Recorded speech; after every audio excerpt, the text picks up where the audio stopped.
నిన్నటి రోజు మన రాష్ట్ర ముఖ్యమంత్రి రేవంత్ రెడ్డి గారి పర్యటనలో జరిగినటువంటి అపశృతుల గురించి ఈ సమావేశం ఏర్పాటు చేయడం జరిగింది. పవిత్రమైనటువంటి ఏడుపాయల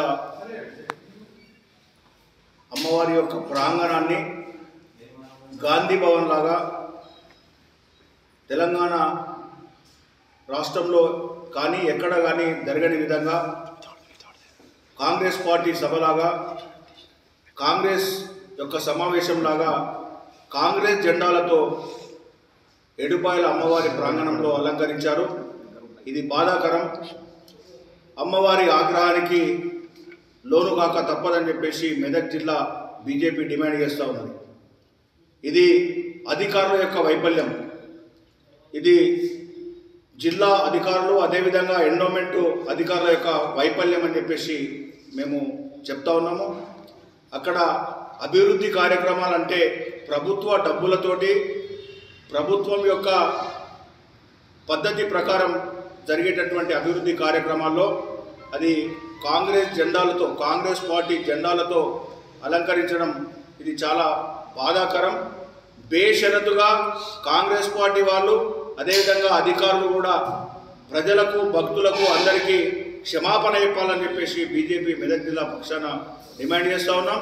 అదేవిధంగా అక్కడ మార్గ మధ్యంలో కిష్టాపూర్ దగ్గర ఫ్లెక్సీలు ఏదైతే ఏర్పాటు చేసారో ఆ ఫ్లెక్సీ తీస్తున్నటువంటి తరుణంలో ఆ ఫ్లెక్సీ ఆ వ్యవసాయానికి అడ్డుగా ఉన్నాయని చెప్పేసి అక్కడి నుంచి వెళ్తున్నటువంటి యువ రైతులు పసుల ప్రసాద్ యాదవ్, అక్కెల నవీన్ యాదవ్ 20 సంవత్సరం ఉన్నటువంటి యువకులు మరణించడం జరిగింది. వీరి మరణానికి కారణం రేవంత్ రెడ్డి రాక. మరి అల్లు అర్జున్ మీద ఏదైతే కేసు పెట్టిరో అదే సెక్షన్లు రేవంత్ రెడ్డి మీద పెట్టాలని చెప్పేసి బీజేపీ మెదక్ జిల్లా పక్షాన మేము డిమాండ్ చేస్తూ ఉన్నాం. మరి అల్లు అర్జున్కు ఒక చట్టం, రేవంత్ రెడ్డికి ఒక చట్టం అంటే ఒప్పుకోరెవరు? సామాన్య కార్యకర్త అయినా, నాయకుడైనా, రాజకీయ నాయకుడైనా, అధికారి అయినా, అనధికారి అయినా, హీరో అయినా, విలన్ అయినా ఎవరికైనా చట్టం ఒకటే ఉంటుంది, ఒకటే శిక్షలు ఉంటాయి. కాబట్టి మరి తప్పకుండా రేవంత్ రెడ్డి మీద మరి అవే శిక్షలు పెట్టి వారిని తప్పకుండా చట్టపరంగా శిక్షించాలి. అందరూ కాంగ్రెస్ వాళ్ళు కావచ్చు, మరి అక్కడ అపవిత్రం చేసినటువంటి అధికారులు తప్పకుండా క్షమాపణ చెప్పాల్సినటువంటి అవసరం ఉందని చెప్పేసి బీజేపీ మెదక్ జిల్లా పక్షాన మేము హెచ్చరిస్తాం. మరిన్ని వీడియోస్ కోసం ఛానల్ ని సబ్స్క్రైబ్ చేయండి. లేటెస్ట్ అప్డేట్స్ కోసం వాట్సాప్ ఛానల్ ని ఫాలో అవ్వండి. ఆ లింక్ డిస్క్రిప్షన్ లో ఉంది.